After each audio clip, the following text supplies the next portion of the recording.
sinkibitawagaraga muri inshuti zanjye, kuko ibyo nababwiye nabyumva. Muraba bakurikiza ijambo ryawe, nabahaye ruhore rubara.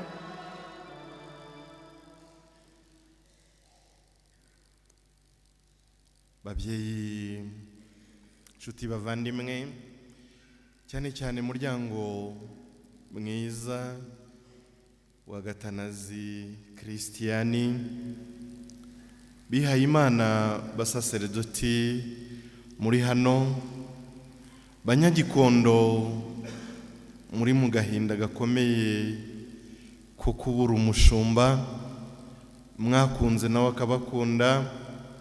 Kristu Yezu akuzwe. Ntangije ayo magambo yo mu Ivanjiri ya Yohani tumaze kumva. Kristu yabwiye intumwa ze ababwira ko atakibita abagaragu ahubwo ari inshuti ze. Ni no muri iyo Vanjiri ababwira ati nimugende mwere imbuto kandi imbuto yanyu izagumeho. Ayo magambo numvise asa neza cyane, akanahuza n'ubuzima bwa Padiri Crisante Rwasa dutaramye twizihiza uyu munsi, uyu mugoroba. Dutaramye twizihiza ubuzima bwe, kubera ko Crisante ntabwo yari umugaragu ahubwo yari inshuti ya Yezu Kristo. Yari inshuti ya Yezu Kristo watumwe kwera imbuto, maze aragenda arazera, kandi izo mbuto zizagumaho. Ngiki cyatumye ntangiza ayo magambo y'iyo ndirimbo, kubera ko Yohani wabyanditse yarazi impamvu abivuga, kandi byose yigaragarije mu buzima bw'uyu muvandimwe wacu. Abaje gushaka kuyasogongera neza mwayasanga mu Ivanjiri ya Yohani umutwe wa 15, cyane cyane kuva ku murongo nanone wa 15 kugeza ku wa 18. Aya magambo nasanze ariyo kwiriye rwose ko tuganiraho muri iri joro ryo kwizihiza ubuzima bw'uyu muvandimwe. Uyu muvandimwe mu gukoresha ayo magambo kwari ukugira ngo tunibukiranye ko nubwo ejo tuzamushyingura mu gitaka, kuko n'ubundi ibyanditswe bitagatifu bitubwira ko twavuye mu gitaka kandi tuzagisubiramo, ntabwo tuzamushyingura nk'imbuto izo arizo zose. N'imbuto zisanzwe iyo ushyize mu gitaka ziramera, ariko ejo tuzashyingura imbuto y'ubudapfa. Ntashidikanya ko yatangiye kumera kandi izamera igihe cyose, maze uyiriyeho wese nawe akigiramo ubudapfa. Iyi mbuto tuzashyingura mu gitaka nibyo kubw'umubiri yaraducitse adutera agahinda, ariko nanone adusigiye amizero mu mutima. Adusigiye amizero mu mutima ko bishoboka ko umwana w'umuntu ufite amaraso amutembera mu mitsi, ko umwana w'umuntu ufite aho agarukira mu bikorwa bye no mu mitekerereze ye ashobora kubaho akanyura Imana, akera imbuto, kandi imbuto yeze zikaramba. Asize mu mutima wacu dufite agatinda ko kumubura, kuko ibyo byo ni ibisanzwe, ariko asizemo amizero. Ayo mizero aherekejwe n'ishimwe. Ishimwe kuko twamugizeho umuvandimwe. Ishimwe kuko benshi bamugizeho umubyeyi. Ishimwe kuko benshi basogongeye ku mbuto z'uwitwa umuparotini wasogongeye ku nzira y'ubutagatifu twasigiwe na mutagatifu Viseni Paroti.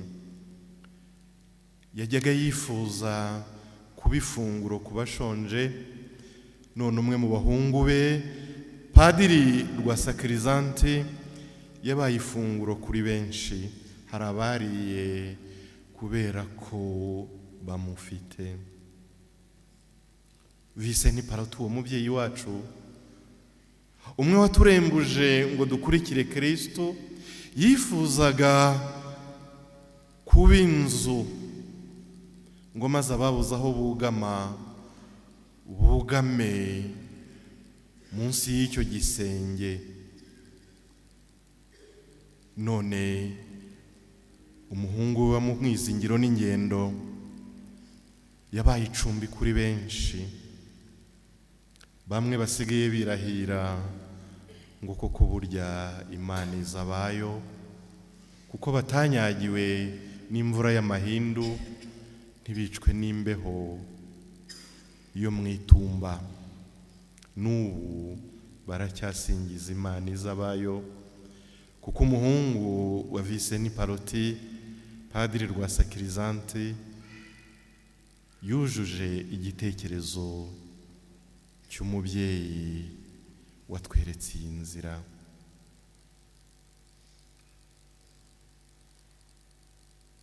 Dushyinguye intore.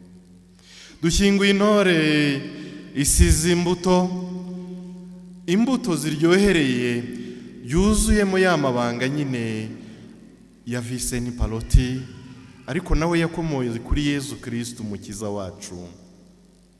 We waturoza urukundo ruzira imbibi, rumwe rudatoranya abakire, rumwe rudatoranya abakene, rumwe turutarobanuza kubera amoko yadushegeshe, rumwe rudashyiraho imbibi kubera amadini yajya dutanya, rumwe rudashyiraho imbibi kubera ibitekerezo by'abantu ngo bintu bihuye.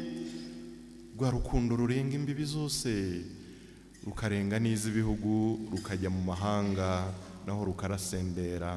N'ikimenyimenyi ibitonyanga bya nyuma by'amaraso ye byanekeye ku butaka yari yagiyemo nyine kugezamo ivanjiri, dore ko uwo murage twawusigaranye.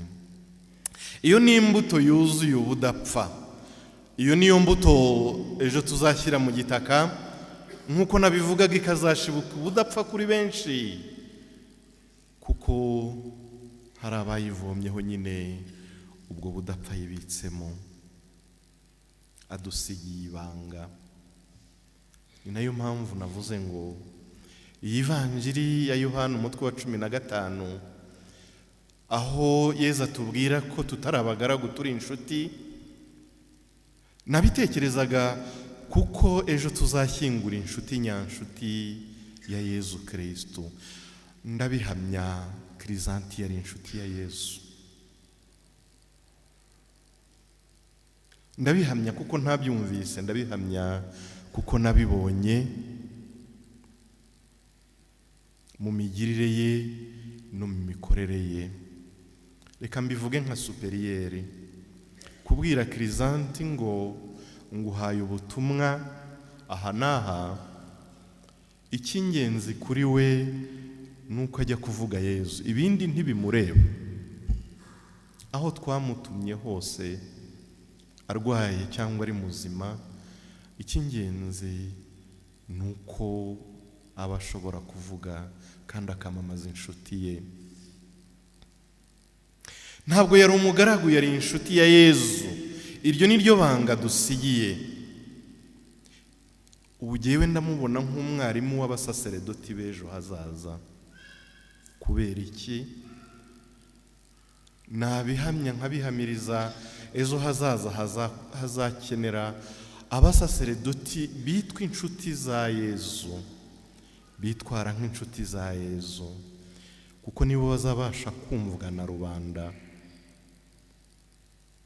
Ubu muri iyi si uri umusaseredoti nta kindi wakwitwaza kereka kugenda witwaza kuri inshuti y'Imana. Uzitwaza iki? Se ubutunzi se? Iyi si izaba ibukurusha, bazakureba nk'ikimbwe hazi, kuko ibyo ntabwo wabiratira abantu. Ariko nubashyira urukundo rwa Yezu, nugenda bakakubonamo inshuti ya Yezu, ndakeye kuzagira igikundiro, kuko igikundiro Kirizanti atashye afite ntabwo ari uko yari umutunzi. Kirizanti ntiyari mirenge.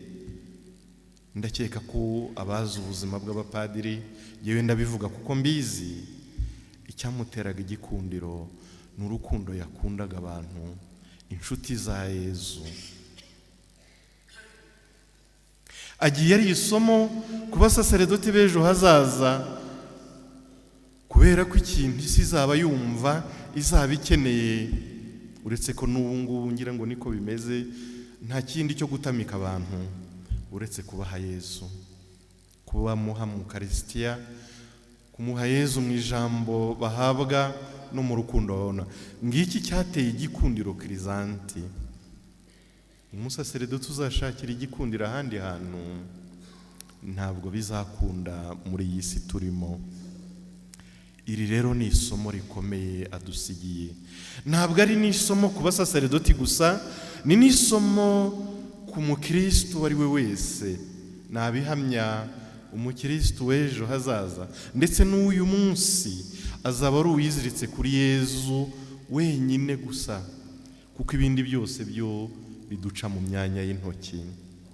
Agiye atweretse yuko uko byagenda kose uw'ingenzi n'icy'ingenzi ari Yezu Kristo wadupfiriye ku musaraba. Abantu baravuga ngo Kirizanti afite igikundiro. Nibyo koko yari afite igikundiro, ariko buriya icy'ingenzi tugomba kumenya ni isoko y'icyo gikundiro, nuko yari inshuti ya Yezu.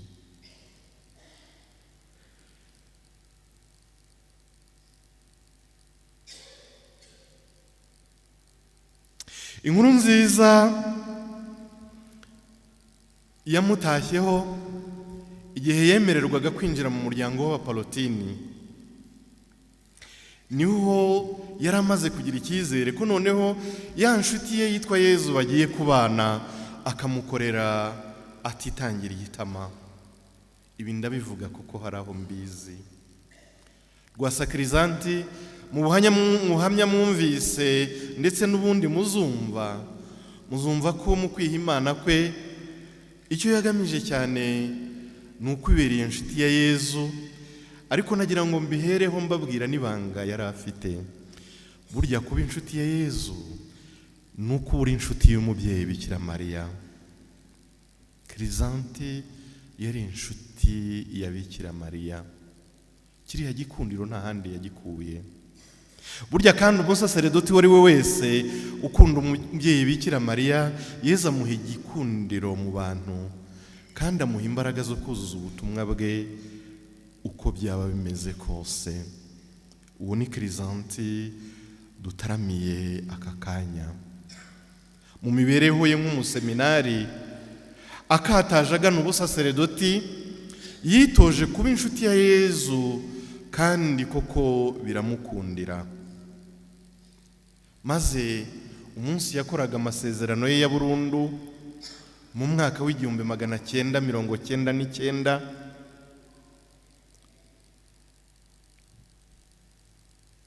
yabajije akabando k'iminsi, n'ubu kari kamuherekeje kugeza uyu munsi. Reka mbabwire iryo banga kuko ndarizi.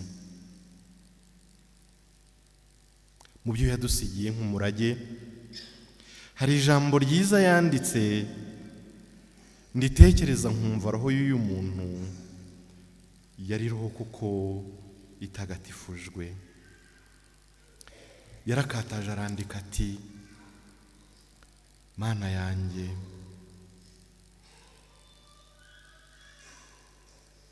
nta kindi ngamije uretse kukwiha. Nasomye Bibiliya nsangamo ikintu gikomeye, ari uguharanira ubutabera, ari ukubaho mu mahoro no kubaho mu byishimo. None Mana yanjye, kuri uyu munsi wo kukwihaho burundu, ibyo nanjye mbigize inkingi negamiye ubuzima bwanjye bwose. Mwajyaga mubona Kirizanti agenda, mwajyaga mubona yitangira abantu, mwajyaga mubona atanga ibyo afite byose, mwajyaga mubona akunda amahoro agatanga ibyishimo. Buriya yari yarabigize intego. Kandi abahanga mu by'imitekerereze, ndavuga b'abafilozofe, mujya mwumva bajya batwigisha ngo umugenzo mwiza mbonezamana cyangwa mbonezabupfura wihase cyane ngo urugeraho ukaba navuga iyindi kamere yawe ya kabiri. La vertu bien exercée devient la deuxième nature. Uyu muvandimwe nawe niko yabigenje. Yafashe izo ntego yihaye, arazihata umunsi ku wundi, bigeraho bihinduka nka kamere ye ya kabiri.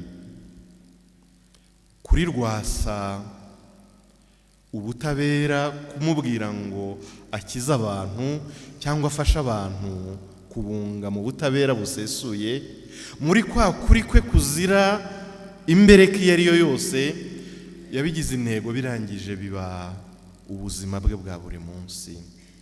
Yansekuye mwabonye, kugeza naho umubiri umaze kumushiraho, yarasigaye amwenyura. Urabona, reka nizaniremo n'urwenya. Rimwe na rimwe twajyaga tunatebya, nkamubwira ntuzi ko noneho amenyo ariyo turimo kubona gusa. Ariko mwumve twatebyaga nk'ababyara. Urabona n'ukuntu yari akayumbu, nanze kuvuga ukundi, yaseka ukabona amenyo y'urwererane. Nkamubwira ariko iyo utagira ayo menyo twari kujya tubona iki? Ibi ntimubifata, ariko ntabwo biri mu byo navumbaga kuvuga.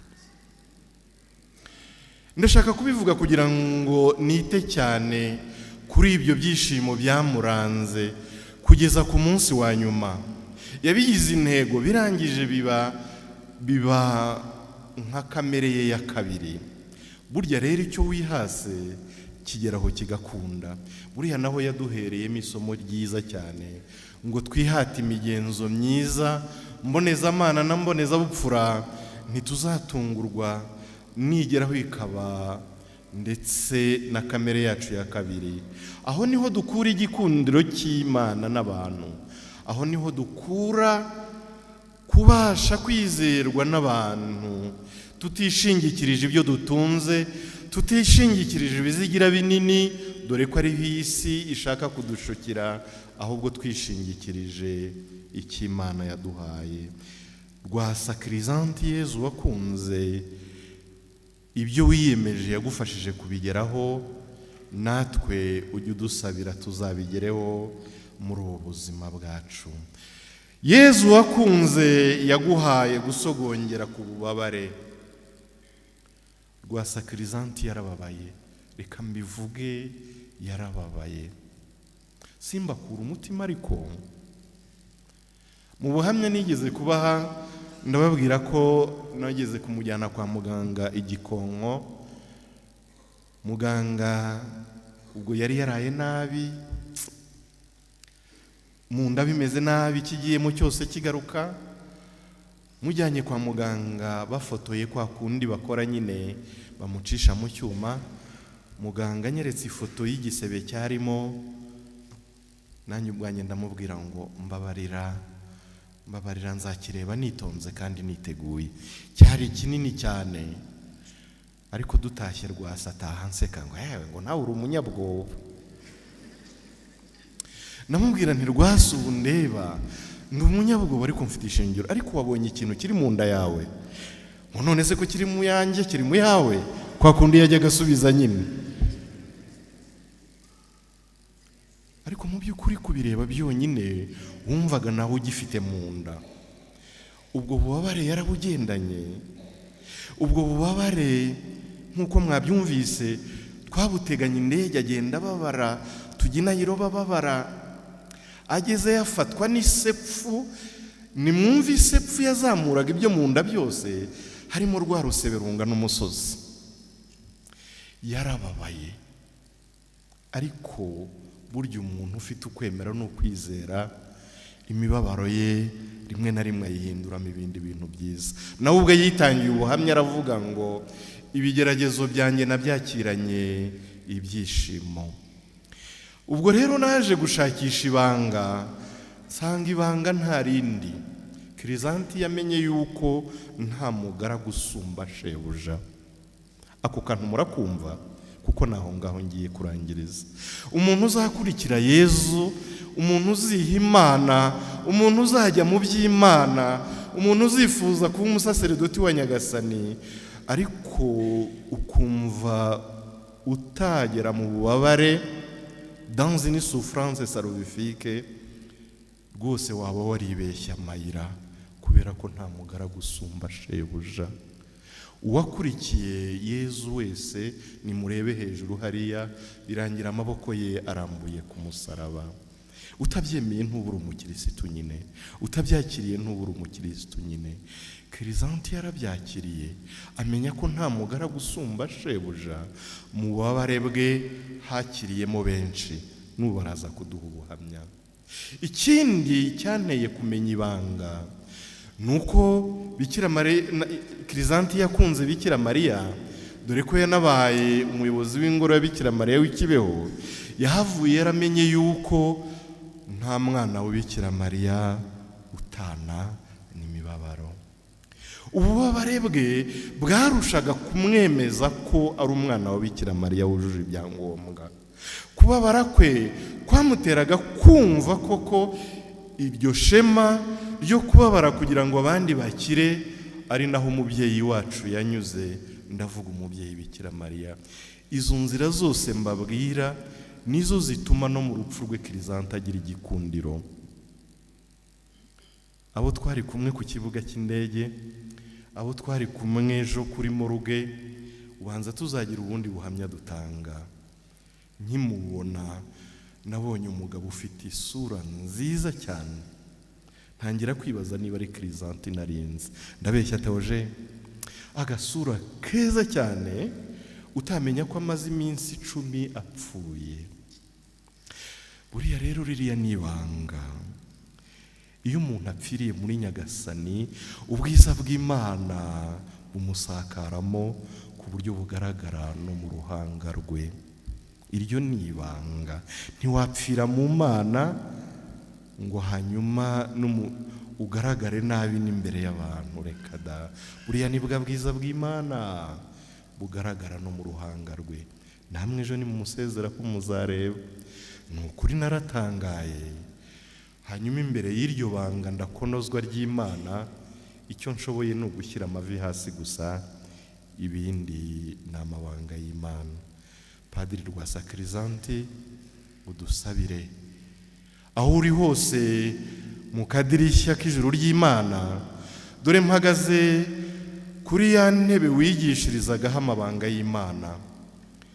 Bya biganza byawe n'ubu bikirambuye bitigeze bihina, bikumwe wakoresheje uha umugisha imbaga y'igikondo ikanyurwa n'ubutumwa wabahaye, bintize nanjye mbaho umugisha muri aka kanya, mu izina ry'Imana Data na Mwana na Roho Mutagatifu. Amen.